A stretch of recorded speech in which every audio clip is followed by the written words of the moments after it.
Hey guys, Marilyn Manson has stepped into action in the case in New York of Bianca Kyne versus Manson and Interscope Music and Nothing Records.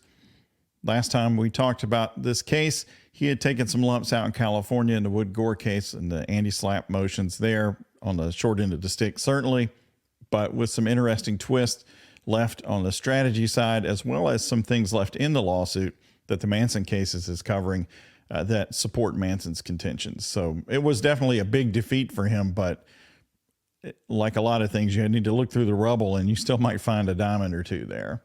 But let's go across the country over here to the East Coast and up north to New York for this case where Manson is asking the court to throw out most of the lawsuit. So if you were in the plaintiff's seat, pro Manson out in California, and you didn't like judicial notice and you think things should be left in for context, even if something struck, prepare to switch seats because it's going to go the other way here for what Manson's wanting. So let's get into it. And let me bring up the motion if I can do it. Okay, what I'll do is I won't show the actual motion, but we'll go through what his brief is because that's where the arguments are and what he's got to support what he's doing.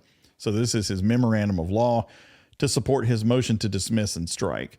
So what he's doing is asking the court to dismiss most of the claims in Bianca's lawsuit as too old, that they're outside the statute of limitations, and then to strike all the things that support those old claims because he says they're scandalous, and certainly a lot of them are scandalous, right? And if they're not going to be relevant to support a claim left in a lawsuit, they should be struck. So this is a motion to strike, and in California, it was a motion to strike that beat him, but that was a special motion to strike under the anti-slap rule. And that's not what this is. This is a motion to strike saying this is stuff in the complaint would now be not relevant at all, and it would be scandalous. So just leave it out, get rid of it. This stuff doesn't belong in a lawsuit anymore. That kind of motion to strike. Let's get moving. This thing is 22 pages long, and we all only live so long. Here's your table of contents. Preliminary statement, we'll stop by that so we get a sense of what they're doing. Some of the stuff about the allegations, the legal standard, and the argument. And I will pause here to go over it to kind of get you the framework here. And that is the statute of limitations, which historically has been pretty short for assaults and things. And that's changed a lot around the country, as everybody knows and we've all discussed. So New York has the Adult Survivors Act, and that was mentioned by Bianca in her lawsuit to support her bringing some of these claims. And Manson says, look, that doesn't apply extraterritorially or to claims involving minors. So in other words, he's saying it doesn't help you for any claims outside of New York, which all but two are, and it doesn't help you for any claims before you were an adult because this is the Adult Survivors Act. The Child Survivors Act, the window for old claims is already closed.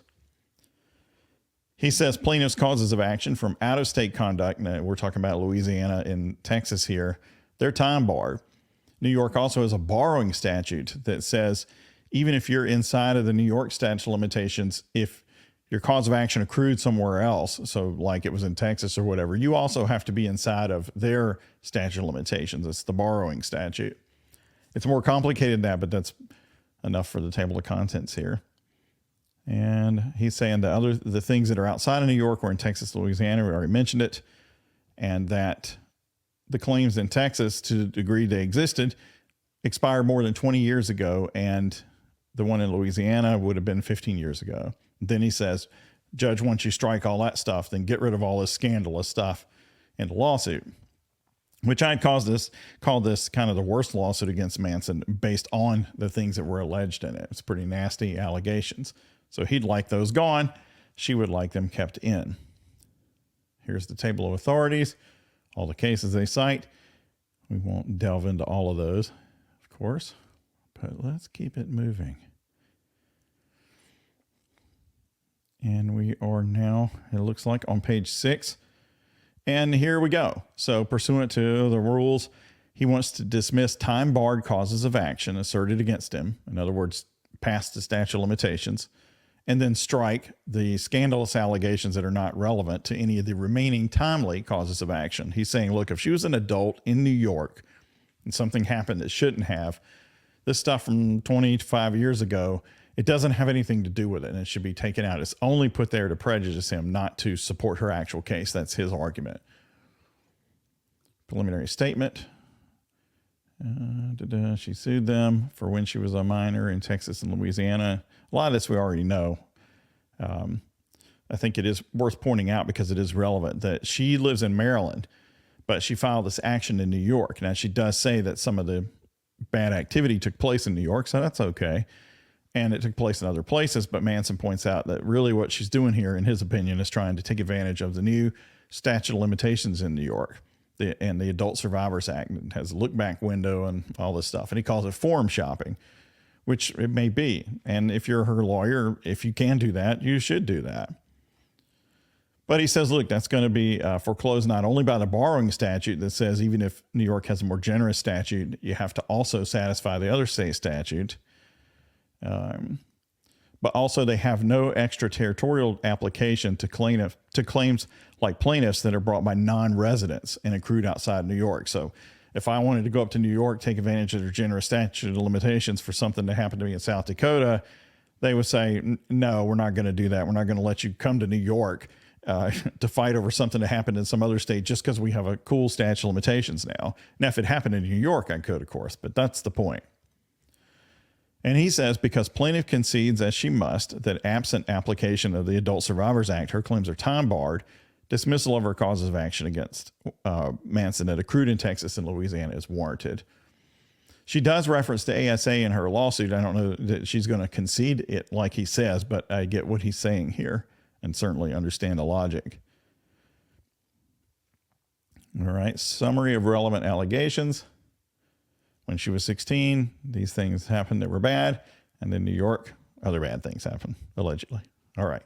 So she's got 4 incidents, Manson says, that she's gotten her complaint. So that could support 4 different battery claims and potentially these other claims she has, including a continuous course of misconduct that persisted from 95 to 99. And that, he says, is going to hurt her argument on the statute of limitations, and we'll see why. Then in 95, he laid the groundwork necessary to intimidate and control her all the way up to 99 when he hadn't recovered. Then he puts a footnote in here, which I think is interesting because it was something that I had noted, saying that the assault, she says, took place in 1995, September. In the lawsuit, she doesn't mention where that took place. So if you want to start arguing about the Texas statute of limitations bars her from bringing this claim under the borrowing statute and whatnot, you have an issue because she didn't say that it took place in Texas in her lawsuit. So how can you do that? Because when we get to the standard section, you'll see that one of the things on the motion to dismiss is you have to be able to show from the face of the complaint, essentially, that there's this fatal defect that caused it to be thrown out. This is not an evidence test, okay? This is a motion to dismiss. So Manson's telling the court, you can just read this complaint and see this legal problem that definitely applies.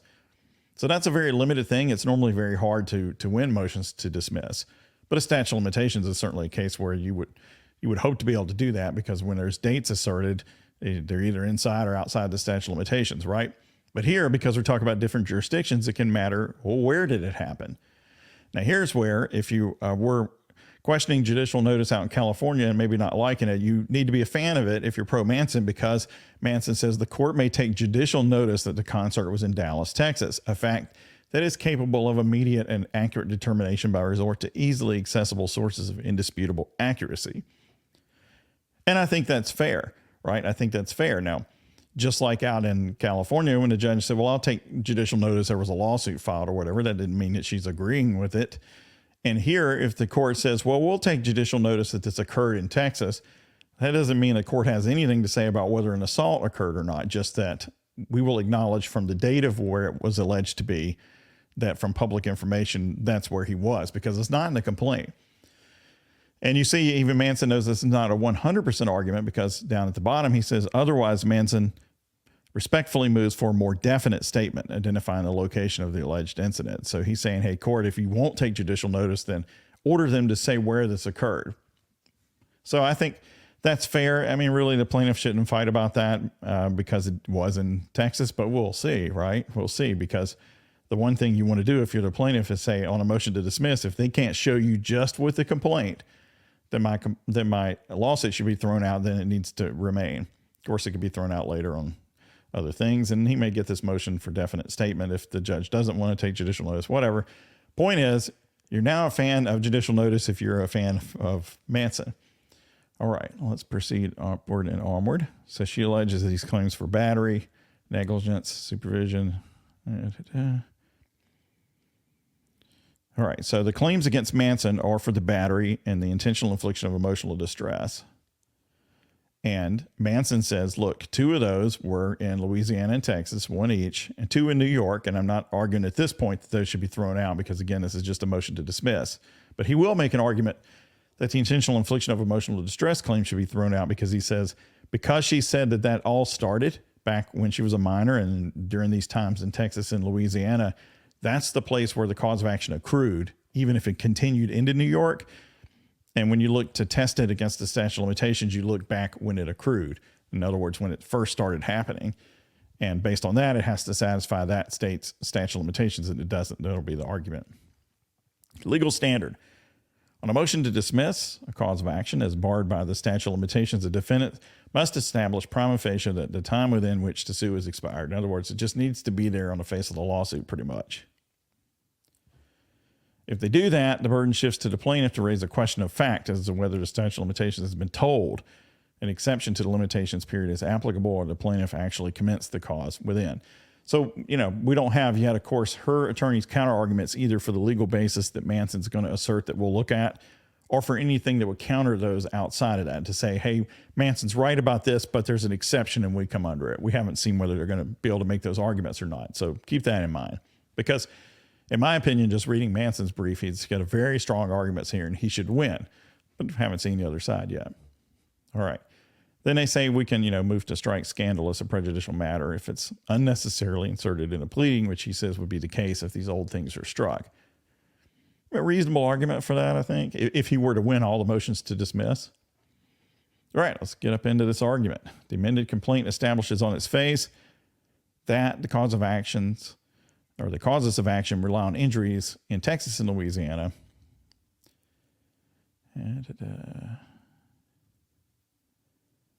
And he says where they accrue is in Texas and Louisiana because under New York law, accrual occurs at the time when and the place where the plaintiff first had the right to bring a cause of action.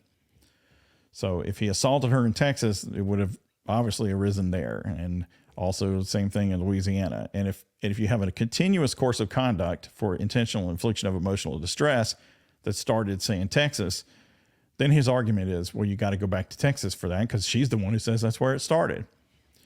So that's how he's setting this up, which makes sense. And then he says plaintiff's 27-year-old claims are untimely under New York's borrowing statute, which borrows Texas and Louisiana's statutes of limitations, both of which lapsed long ago. Let's see. New York has appellate courts. Remember, you can read the statute, but you also need to read what the appeals courts say about that because they're the ones who decide what those words mean. They have concluded that these statutes were enacted for the benefit of New York residents only and do not apply extraterritorially to non-resident plaintiffs like the plaintiff here. All right. Adult Survivors Act does not apply extraterritorially or to claims involving minors. Right there in the name of it, Adult Survivors Act, it's for people who are adults. They have a separate one for minors. That had an open window and that closed, so he's correct. She's going to need to squeeze in under the Adult Survivors Act. How does that help her when she's a minor? I don't think that it does. Let's see. The Child Victims Act opened a 1-year window reviving civil claims seeking to recover for injuries suffered as a result of conduct that would constitute certain types of crimes to a minor and the statute of limitations that run. And then 3 years later, they did the same thing for adults for this 1-year window. But, and I had seen this case too, neither the Child Victims Act or the Adult Survivors Act can be deployed extraterritorially by non-New York plaintiffs like Bianca, who lives in Maryland. They don't apply to claims where the plaintiff is a non-resident and the alleged acts of abuse were perpetuated by a non-resident outside of New York. No express provision providing for their application to non-residents whose injuries occurred outside of New York. And they cite this, which I think is a good idea. Revival statutes are extreme examples of legislative power and are narrowly construed. And when they're talking about revival statutes, they're saying, look, as the law stood, your claim was barred years ago, sometimes decades ago. But suddenly the legislature changes that and says, well, you know what? We're going to change that and retroactively make your claim viable again. Some states don't even let you do that at all, but some do. But what New York is saying here is the legislature can do it, but if they do it, we're going to construe it narrowly because it's kind of an extreme thing to do. And that's how they're doing it. They're saying we're not letting people come here from other states and sue people from things that happen in other states under our statute. Then they cite a case that said the Child Victims Act, which is similar to the adult one, did not revive an infliction of emotional distress claim where the initial incident was alleged to occur outside of New York. That's super important to Manson's argument that she says that this stuff started outside of New York, and therefore she'd have to, get under the statute of limitations for some other state and the New York state. And there's no dispute that neither she or Manson were or are New York residents. She cannot seize on the legislation enacted for the benefit of New York residents to save claims that accrued outside of New York. In fact, CPLR 202, enacted to prevent the type of New York forum shopping here, precludes application of a claim revival statute if the claims that would revive are otherwise untimely under the law of the place of accrual, which here they are. And we're continuing to move through this thing pretty fast, huh? The judge should hire us to look at this. Then she wouldn't have to do so much work. And they cite a case saying that, hey, look, this borrowing statute is not superseded by these revival statutes. So it is what it is. Then he says, but even if there wasn't this borrowing statute thing, which I do agree with him based on what I saw and what he argues that there is. So I think he's already right, but he wants to make another argument. He's saying the Adult Survivors Act, and he bolds it and italicizes it to make sure you read that, does not apply to claims alleging assault against minors, which makes sense. And I agree. I mean, that's the name of it. And then he says, even if you could apply the Child Victims Act, that look back window already closed, which is true. So the retroactive window that was a year for old claims, that's gone. We talked about this in some of the other earlier videos, that there were going to be statute of limitation problems for the plaintiff's case here, and there certainly are. And Manson is setting those out clearly for the court. And there he goes and says, well, there's no minor act to help you here. Plus, the Adult Act doesn't apply to these other states. And anyway, these other states, your claims are barred there as well. So he goes to New York's borrowing statute dictates whether claims that accrued outside of New York are timely. And he cites this statute, and it says an action based upon a cause of action accruing without the state cannot be commenced after the expiration of the time limited by the laws of either state or the place out without the state where the cause of action accrued, except that where the cause of action accrued in favor of a resident of the state, the time limited by the laws of the state shall apply. And he said differently. In other words, hopefully this next one will be in English, or I'll try to translate. When a non-resident sues on a cause of action accruing outside of New York, this statute requires the cause of action to be in time under New York and also this other state. So he's saying, you didn't meet these windows here, anywhere. And it's designed to prevent non-residents from shopping in New York for a favorable statute of limitations to maintain an otherwise time-barred claim that accrued somewhere else. And they cite a case saying that it's designed to prevent forum shopping and uniformity. Then he goes on to argue next that, look, her alleged assaults did accrue in Texas and Louisiana. And at least for the battery, I'm not going to go through that. I mean, everybody gets the idea if you punch somebody, in South Carolina, then where the battery occurred was in South Carolina.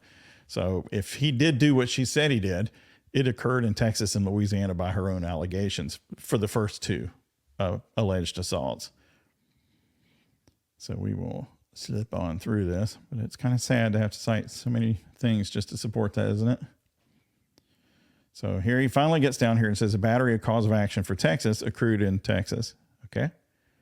Battery for cause of action for Louisiana accrued in Louisiana. Then the non-battery causes of action, that's a little more ticklish because, as he says, the non-battery claim includes a claim for IIED, intentional infliction of emotional distress. And he says that purports to rely on conduct that occurred in Texas, Louisiana, and New York. Then he starts citing some law saying if a tort claim like negligence or intentional infliction of emotional distress purports to arise from conduct in more than one state, the accrual occurs for the purpose of New York law at the time when and the place where the plaintiff first had the right to bring the cause of action. So if there was a continuing course of conduct of Manson that was so outrageous as to constitute IIED, and it's first started in Texas but moved, on up the seaboard eventually into New York, it would have accrued in Texas and it would need to be timely under the Texas statute. Super long footnote. And then he says, look, she's the one who says it arises from continuous conduct. And therefore, for purposes of the New York statute, the entirety of the claim accrued at the location of the initial incident, and cites some case law for that. And he says, hey, that's Texas. And he says she said that he intended to cause her harm both as a minor in 95 and a young woman in 99. And that this started when she was a minor in 95 and continued when she was a young woman in 99. And I think if you read her narrative, it's trying to say, look, he engaged in this course of conduct that gained control over her through the bad things that he did. Then that control existed all the way up through when she became an adult, and the alleged bad things happened in New York. But that kind of supports his argument that if you're saying that about me, the place where it started was Texas, and you need to be in time under the Texas statute is what he's saying. And then he starts saying how it's exactly like these cases that he found where the court would throw these out, which is what lawyers do. You try and find a case with similar facts that has a legal conclusion you want so you can show the judge, look, this is the same situation. Here's what the rule is. And he keeps repeating, which he should, that the IIED claim against Manson purports to rely on injuries sustained as early as 95. And for the purposes of the statute, it accrued in Texas in 95. Where she first had the right to bring her cause of action. So he's gone through with saying this is where the things accrued. And then he says, and she's not in time in Texas or Louisiana. So he now argues that if you had a claim in Texas, it expired more than 2 decades ago. So plaintiff's cause of action had accrued in Dallas in September 95, including battery and infliction of emotional distress. They're time barred under Texas law. And let's see. He talks about this 5-year thing because Louisiana and Texas have been changing their statute of limitations too. That everybody's doing it. But he says thus plaintiff's claims needed to have been brought no later than 2000. And when I looked at it too, I also couldn't see any way that she was in time. Even if she could claim benefit to the 2015 amendment, which extended the statute of limitations from 5 to 15 years, her claims are still untimely, as then they would have needed to be brought no later than 2010. So he's saying the right statute's the one before they amended it, but even if you got the amended one, you still would be too late. So then 2019, Texas changes it from 15 years. Well, how about 30? Would 30 do? Why not 200? A person must bring suit for personal injury no later than 30 years after the cause of action accrues, if it's the kind of conduct we're talking about. It starts making me real uncomfortable, even though, of course, I hate scumbags that abuse kids and stuff, and I would want very bad things to happen to them for civil claims. I don't 30 years is, whatever. You may like it. Everybody can have their own opinion on it. However, what Manson says is, regardless of how we all sit under the apple tree and think about statute of limitations, that amendment operates prospectively only and not to any claim like plaintiffs that already lapsed under a prior version of the statute.